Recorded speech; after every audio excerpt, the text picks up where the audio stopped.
Mr. President, Excellencies, the world is going through unprecedented changes. The international system's credibility is waning fast. Atrocities and grave breaches of international law continue with impunity. Effective multilateralism in action is needed more than ever. Making UN more relevant would be the most meaningful gift to celebrate its 80th anniversary. Mr. President, following months of systemic violations of international law, we welcome the ceasefire in Gaza. The ceasefire must become permanent to allow de-escalation. The catastrophic humanitarian situation in Gaza necessitates urgent humanitarian aid for Palestinians. Our humanitarian aid and efforts towards reconstruction continue unabated. We reiterate our support to UNRWA. Inalienable rights of Palestinian people must be respected. Perpetrators of crimes against them must be held to account. Turkey submitted its declaration of intervention in the South Africa versus Israel genocide case before the ICJ. We closely follow the procedures before the ICJ and hope that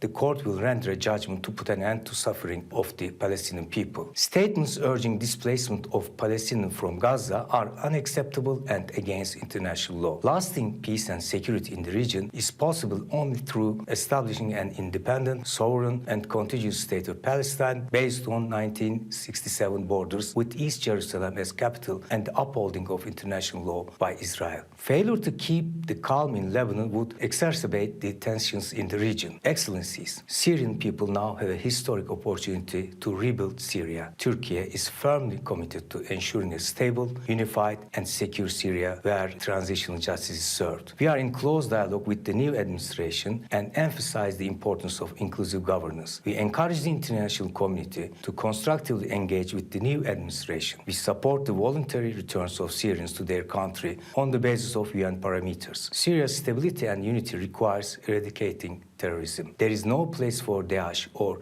PKK, YPG, SDF in Syria's future. SDF is not a legitimate representative of Syrian Kurds and must be dissolved. The illegal and seditious presence of this terrorist organization in Syria's northeast and its exploitation of Syria's hydrocarbon resources must end. Daesh cannot be allowed to research. So-called detention camps cannot remain under the control of a terrorist organization. The new administration declares its readiness to manage these camps. Mr. President, the Turkish Cypriot people were deprived of their inherent rights, namely sovereign and equality and equal international status by force of arms in 1963. This systemic violation, including inhumane embargoes and unjust isolation, must end. We call on the international community to reaffirm the Turkish Cypriot people's inherent rights. The Turkish minority of Western Thrace and Greek citizens of Turkish origin living in the Dodecanese continue to face serious violations of their most fundamental rights and freedoms. Human Rights Council should engage to ensure that their ethnic identity and rights are duly respected by Greece. We reiterate the importance of diplomacy and negotiations to end the tragic war in Ukraine. In the South Caucasus, within the frameworks of our understanding of regional peace and stability, we support the ongoing peace process between Azerbaijan and Armenia and aspire for the earliest conclusions of the negotiations. There are also positive steps in Turkey-Armenia track, a track which we see as a critical step towards establishing lasting peace and regional cooperation in the South Caucasus. The conflict in Sudan is of great concern. We support all initiatives aimed at ending it and preserving Sudan's unity and security. And Afghanistan at peace is our common objective. Inclusive governance and respect for fundamental rights, including women's rights, are important for